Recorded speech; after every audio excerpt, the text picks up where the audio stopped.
Assalamualaikum warahmatullahi wabarakatuh. Salam kepastian hukum, kemanfaatan, dan keadilan. Kembali lagi dengan saya Bram Fikma di Ruang Hukum. Ini sebagai laboratorium saya ya, khususnya untuk berbicara hukum.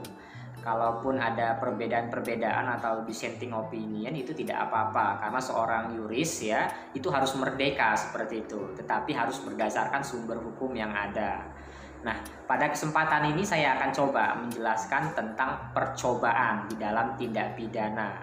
Karena ini banyak orang yang masih memang belum mengerti tentang percobaan tersebut di dalam tindak pidana. Apakah terkena hukuman atau tidak seperti itu.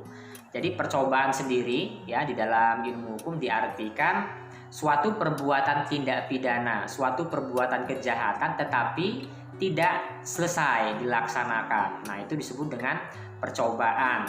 Nah, di dalam KUH pidana ya, pasal 53 itu sudah dijelaskan tentang percobaan itu yang seperti apa. Tetapi di sini saya akan coba menjelaskan unsur-unsur tersebut dengan ringkas seperti itu. Yang pertama di dalam percobaan itu ada namanya niat. Niat untuk melakukan kejahatan. Nah, di dalam ilmu hukum itu disebut dengan mens rea. Yang pertama niat ya. Terus yang kedua adanya perbuatan. Nah, perbuatan di sini yaitu seorang tersebut ini melakukan kejahatan ya. Melakukan kejahatan yang ada di dalam KUH pidana. Bebas dia melakukan apa aja, yang penting tadi masuk di dalam delik kejahatan. Apakah pembunuhan, apakah pencurian, apakah transaksi narkotika, apakah perusakan, dan seterusnya yang ada di dalam KUH pidana. Itu perbuatan yang kedua.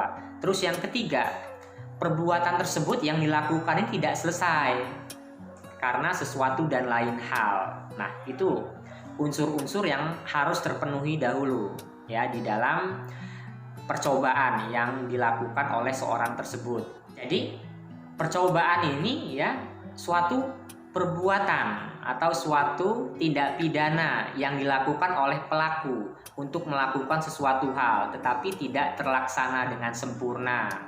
Contohnya di sini saya ambil contoh pembunuhan, misalkan pembunuhan berencana.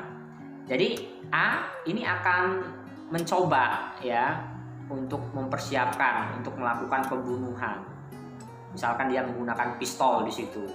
Tetapi si A ini ketika melakukan pembunuhan tersebut ya, ini korbannya menghindar, tahu mungkin seperti itu, pas dieksekusi ditembak meleset.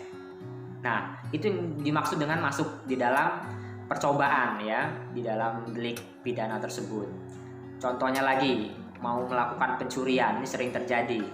Melakukan pencurian, sudah melakukan perusakan ya, sudah mau melarikan barang tersebut ya kan, mau mencuri apa tetapi gagal seperti itu, terekam CCTV. Nah, itu dilaporkan oleh pemilik rumah tersebut. Nah, itu disebut dengan percobaan. Jadi pokoknya percobaan di sini suatu tindak pidana atau suatu kejahatan yang tidak selesai, yang tidak sempurna. Nah, jadi pertanyaannya, apakah seorang yang melakukan percobaan tersebut ini bisa dihukum? Ya, bisa dihukum percobaan tersebut, orang yang melakukan tindak pidana tersebut. Tetapi kalau pelanggaran ya tidak masuk di dalam percobaan ya. Percobaan ini sendiri tadi ada perbuatan yang dilakukannya tetapi tidak selesai. Ini masuk dalam percobaan. Nanti perbuatannya diatur tadi berdasarkan kejahatan apa yang dilakukan, nanti disesuaikan. Jadi kalau percobaan ini dikurangin sepertiga dari hukuman maksimal seperti itu. Banyak contohnya ya untuk percobaan ini sendiri. Jadi orang yang mau melakukan kejahatan ya, terus perbuatan itu sudah dilakukan, ada permulaan tapi tidak selesai, maka seorang itu bisa kena hukum atau dipidana. Jadi mungkin itu saja yang saya sampaikan. Salam kepastian hukum, kemanfaatan, dan keadilan. Wassalamualaikum warahmatullahi wabarakatuh.